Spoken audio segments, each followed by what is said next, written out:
दोस्तों नमस्कार। आप जुड़े हैं मनोज सिंह ऑफिशियल से और मैं मनोज सिंह आपके बीच आज दो तीन महत्वपूर्ण बिंदुओं पर चर्चा करेंगे।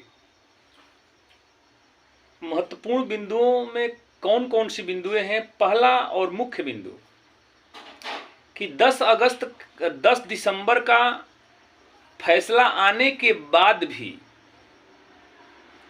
पूरे भारतवर्ष में एक अलग सी लालसा, अलग सी जिज्ञासा पूरे एनआईएस कैंडिडेट साथियों में जग चुका है।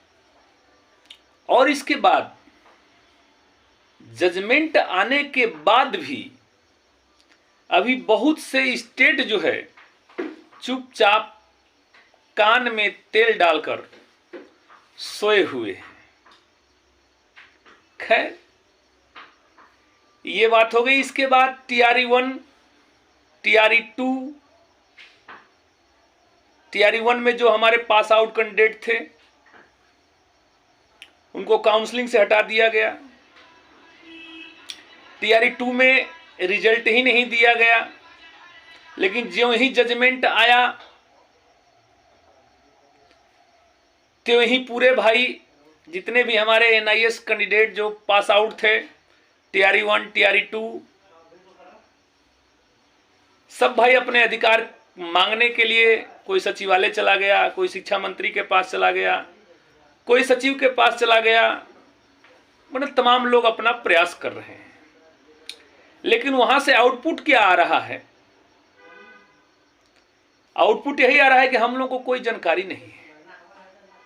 तो दोस्तों बता देना चाहते हैं, और उससे भी एक बड़ी महत्वपूर्ण खबर पे चर्चा करूंगा।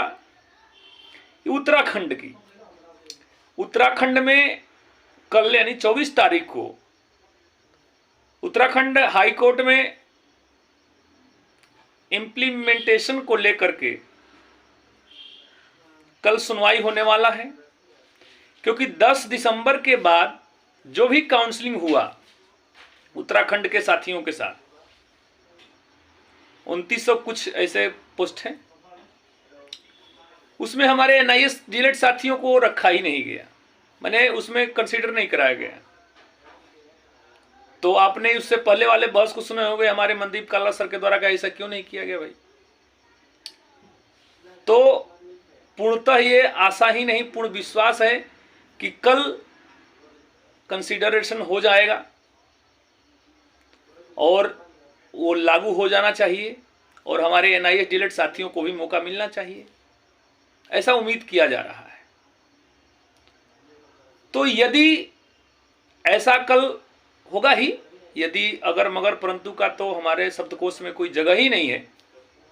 क्योंकि हम लोगों के साथ टीम जो नेतृत्व कर रहे माननीय विश्वनाथ जी जो भी बात कहे लगभग हर बातों को कह करके पूरा किए हैं, पूरा करके नहीं कहे हैं।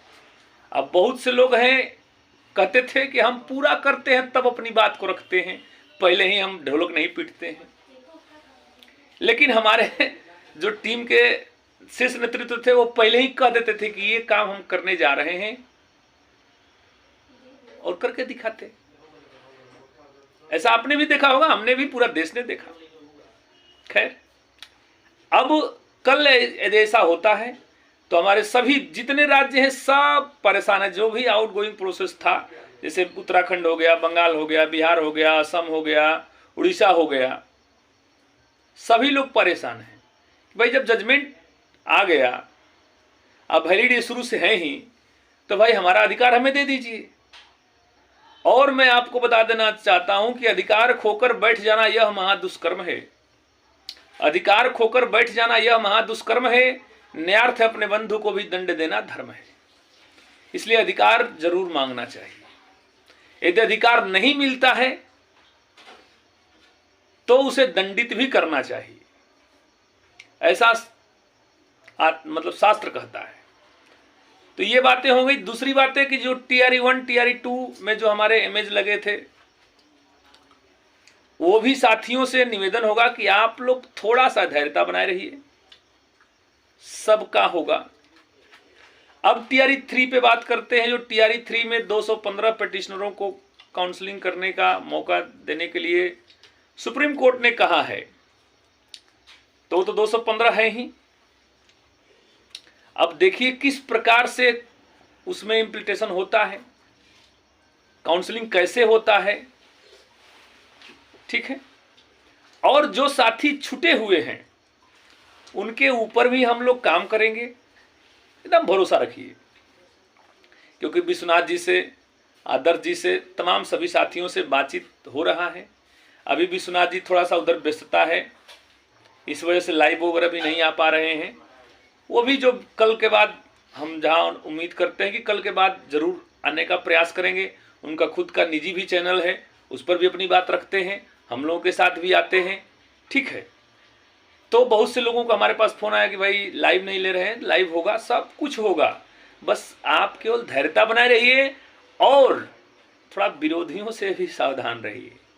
क्योंकि इधर विरोधी जो कभी किसी टाइम में एक दूसरे के कट्टर विरोधी थे, वो सब अपना दुश्मनी भुलाकर एक हो गए हैं। क्यों? क्योंकि एनआईएस को फिर से बाहर करने के लिए। तो साथियों, एनआईएस तो बाहर अब नहीं होगा, लेकिन उनके ऊपर गाज जरूर गिर सकती है। खैर कोई बात नहीं है, आप बिल्कुल धैर्यता बनाए रहिए। और टीआरई 1, टीआरई 2 का सप्लीमेंट्री रिजल्ट भी जारी होगा, केवल समय का इंतजार करिए। अब समय, चूंकि देखिए समय तो देना ही पड़ेगा। जब से इनवैलिड हुआ लगभग जानते हैं कितना समय लगा? 1 साल 11 महीने, 1 साल 1 महीने लग गए। और उस दिन से आज तक मैं आपको यही बात कहते रह गया कि जरूर एक दिन सफलता मिलेगी, और मिला भी, ऐसा नहीं कि नहीं मिला। हम लोगों ने अपने जाने अनजाने में अपने नेतृत्व को सही चुन नहीं पा रहे थे, लेकिन जब हमारे बीच विश्वनाथ जी का नेतृत्व आया तो हमें भी लगने लगा कि नहीं, अब हमारी बात को सत्यता प्रदान कर दी जाएगी और हस्ताक्षर हो जाएगा, और हो गया। इन्हीं सब बातों को रखना था। बिल्कुल धैर्यता बनाए रहिए। और फोन सर बहुत आप लोग करते हैं, थोड़ा फोन पर कंट्रोल करिए, ठीक है। मैसेज लिख के भेज दीजिए, हम मैसेज आपको उसका रिप्लाई कर देंगे, यही आपसे निवेदन होगा। और इसे अधिक से अधिक लोगों तक पहुंचाने का प्रयास करिएगा। जय हिंद, जय भारत, जय भारती।